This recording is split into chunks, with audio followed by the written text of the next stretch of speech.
ஒரு அழகான காட்டுல முனிவர் ஒருவர் வாழ்ந்து வந்தார். அவர் குருகுலம் நடத்தியும் மக்களுக்கு உபதேசங்கள் வழங்கியும் இறைப்பணிகள் செய்து வந்தார்.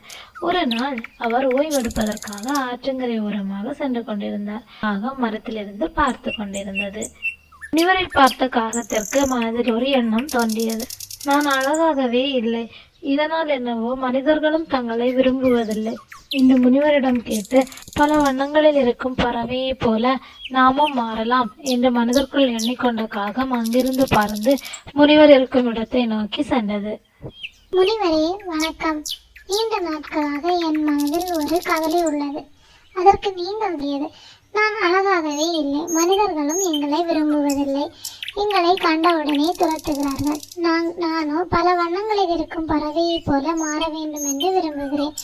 நீ விரும்பியபடியே நான் உனக்கு அருளை வழங்குகிறேன். அதற்கு முன்பாக நீ எந்த பறவையாக மாற விரும்புகிறாயோ அந்த பறவையிடத்து சென்று, பறவையே நீ மகிழ்ச்சியாக இருக்கிறாயா என அந்த பறவையிடம் சென்று கேட்டுப்பார். நிறமாக இருக்கும் வாத்து ஒன்று தண்ணீரில் நீந்தி வருவதை கண்டது.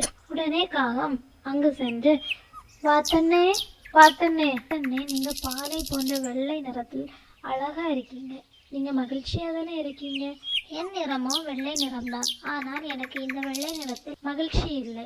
எனக்கோ பல வண்ணங்களில் இருக்கும் பஞ்சவர்ண கிளியை தான் எனக்கு மிகவும் பிடிக்கும். கூடவே அது வானத்தில் பறந்து மகிழ்ச்சியாக உள்ளது, என்னாலோ வானத்தில் பறக்கவும் முடியாது.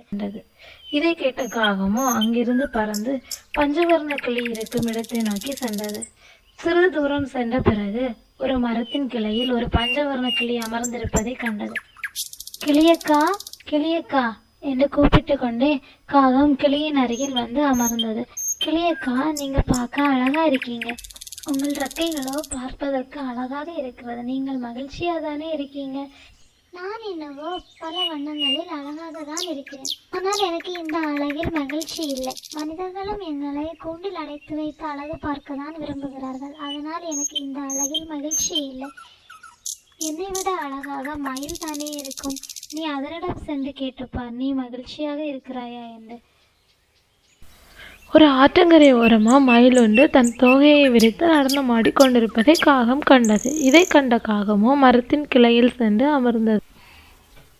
மயிலக்கா மயிலக்கா, நீங்க பார்ப்பதற்கு ரொம்ப அழகா இருக்கீங்க, உங்க தோகையோ பல வண்ணங்களில் பொலிவா இருக்கு, நீங்க மகிழ்ச்சியா தானே இருக்கீங்க. நான் என்னவோ அழகா தான் இருக்கேன், என் தோகையும் அழகா தான் இருக்குது, ஆனால் எனக்கு இந்த அழகில் மகிழ்ச்சி இல்லை. மனிதர்கள் என் தோகையை அழகு பொருட்கள் செய்வதற்காக எடுத்து செல்கின்றனர். நான் பல இடங்களில் பார்த்திருக்கிறேன். மனிதர்கள் விலங்குகளையும் பறவைகளையும் கூண்டுகளில் அடைத்து வைத்திருக்கிறார்கள், ஆனால் காகத்தை மட்டும் யாரும் கூண்டுகளில் அடைத்து வைப்பதை நான் பார்த்ததில்லை.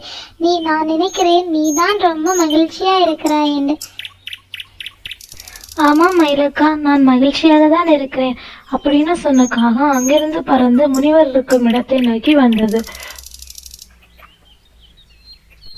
வா காகமே, இப்பொழுது சொல், உனக்கு எந்த பறவையாக மாற வேண்டுமோ அந்த பறவையாக நான் மாற்றுகிறேன்.